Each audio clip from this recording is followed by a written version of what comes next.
If you've only been slightly paying attention to the news over the last week, I'm sure you've seen that the NAR, or the National Association of Realtors, is in the middle of a settlement for commissions. Now, you might be seeing headlines like Realtors agree to axe the 6% commission, or the fees are going to drop by 30%, or home prices are going to fall because of this. Well, especially the home price part sounds nice, but what does that really mean? Well, let's go ahead and start breaking it down by how commissions work.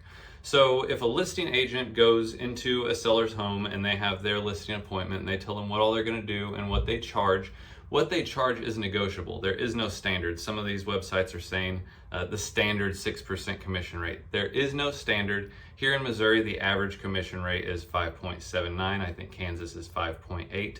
A lot of people, I can't even tell you how many times I have done a transaction where that commission is at least 1% lower, if not more in some cases. Those commissions are generally split 50-50 between the listing agent, the guy or girl who are having the listing appointment with that seller and are going to represent the seller, and the other half, roughly, of that commission is the compensation for the buyer's agent, the agent who brings the actual buyers who want to purchase the home in and helps run that side of the transaction. The reason why we have the seller pay for the buyer's agent is not because it's a punishment or anything for that seller. It is actually because that seller in general is going to have equity in that home, and that equity is going to be in their bank account or transferred to another home by the end of that transaction. So picture it like this. The seller actually has a savings account. Their home is that savings account. A buyer, whenever you bring a buyer to purchase a home, that buyer is going to be responsible, most of the time, is going to be responsible for a down payment, which is, in most cases, it's going to be 3.5%. It might be 100% financed, depending on what kind of loan you get, but it's generally going to be a minimum of 3%, and it can go up from there. They're also going to have closing costs that they're going to have to worry about, which can be anywhere from $3,500 all the way up to $8,000, even more depending on if they have to buy down the interest rate. That's for a different conversation altogether. So what these new rules are going to do, it's going to make it to where the seller can negotiate to not pay the buyer's agent at all, which honestly, they can already do that. I can go take a listing and I can mark that we're only going to pay the buyer's agent $1 if I wanted to. Would that hurt the listing? Possibly. Here's why, and here's why it's going to hurt buyers in general. This whole new rule is going to hurt buyers in general because they're already going to be responsible for that down payment. They're likely going to be responsible for closing costs. Sometimes you can get it out of sellers, sometimes you can't. In this market, it's been up in the air. So now, on top of down payment and closing costs, if a buyer chooses to be represented by an agent, they're also going to have to pay that buyer's agent's commission, the agent who's helping them purchase a home. This is where things get a little hairier. So you used to be able to ask for closing costs. Sometimes you can still get them. Well, now there's going to be another negotiation point on the buyer's agency commission. If a buyer really likes the house, they want to purchase it, they can't pay the agent, but they've been banking on being able to get those concessions to be able to pay their agent. That is going to be a whole nother negotiation point. Honestly, I think it's just going to complicate things more for everybody. And I feel that a lot of buyers who feel like they can't be represented are going to go in unrepresented. And I feel there's going to be a lot more buyer's remorse out there because they don't have an expert on their side helping them out. If the person who is wanting to buy the house is going in unrepresented and they talk to the listing agent, that listing agent represents the seller. All they are responsible for on the buyer side, helping an unrepresented buyer, is to disclose any material facts about the house, and that is it. They can help them run paperwork, but they cannot give them any advice. Some people are smart enough that they can go in and they can purchase a home and they can be fine and, get out of there without any hiccups. But in my personal opinion and in my experience, a lot of buyers who I've helped out are generally misinformed in the whole aspect of how to buy it. I've talked to buyers who have talked to their parents and say, you never start at asking price and you will ask for closing costs, and these things were going on in the height whenever there was 15 offers on a home. I still was getting buyers that said that they were going to ask for everything. They were going to ask for 10 grand off, and they were going to ask for full closing costs and all this stuff, and it was just there's a lot of education that goes on being a buyer's agent. So let's look at the cons real quick.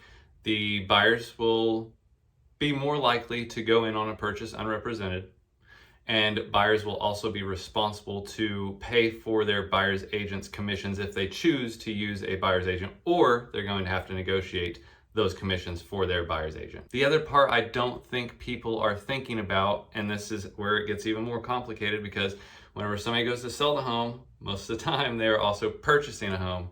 If that person is using an agent to sell their property, they're likely going to use an agent to purchase. If not, more power to them.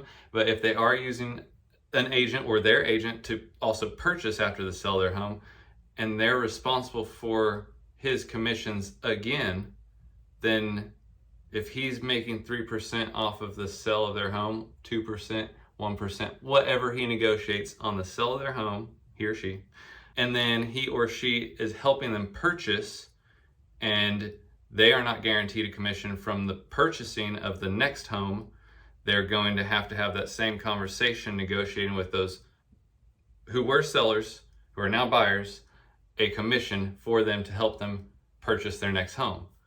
So all in all, they might be in that 5-6% commissions again anyways, and they just made the whole aspect of it more complicated. Let's look at the pros here though.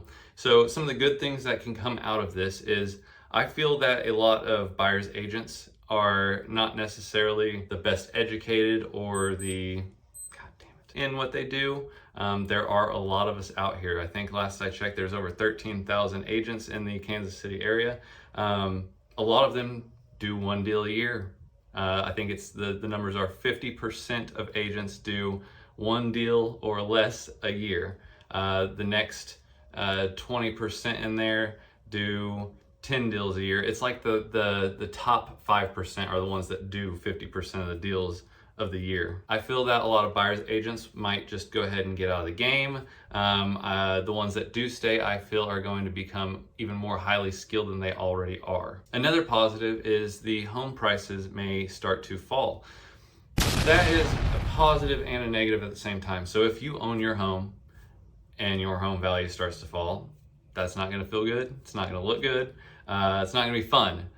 It shouldn't fall too much, honestly. If everybody in your neighborhood is only saving 3%-ish on the sale of their home, that could translate, depending on your price range, from $4,000 to $15,000, depending on where you're at. Now, that being said, if you are not offering compensation for a buyer's agent and you have more buyers who want to be represented than buyers who don't want to be represented, the market is going to start to move a little slower. If you have less qualified buyers, if you have more buyers that do not have that much cash on hand to be able to pay their buyer's agent, then they will not be out looking at houses as often. And if they are, it's going to be a little harder. They're going to be sign calling the listing agents and just trickling in. We might see an influx of open houses to help get those properties more coverage. But with buyers already taking the hit on the interest rates here recently, and here in Jackson County, even the higher taxes, that definitely shrinks that buyer pool for this area. So eliminating a buyer's agent's commission out of the listing side of things will, in my mind, from how everything seems to be presented, will slow down the market a little bit. So don't let the headlines fool you. Don't let it just sound like a very simple commissions are being slashed. It's going to be cheaper to buy a home. It's going to be easier to buy a home. In fact, I think in a lot of those aspects, it's probably the exact opposite. So just anytime you're looking at an article or you hear that news, just start to think of how that all plays out. And if you have any questions, reach out to your real estate agent and see how that works. And if you're thinking about selling or purchasing a home, see how that works. We've got sellers, I guess, who have already renegotiated that they're not going to pay a buyer's agent, which is fine. The rule doesn't start until July if the settlement is accepted. So there's a lot of ifs, there's a lot of wondering, and all this stuff is all new.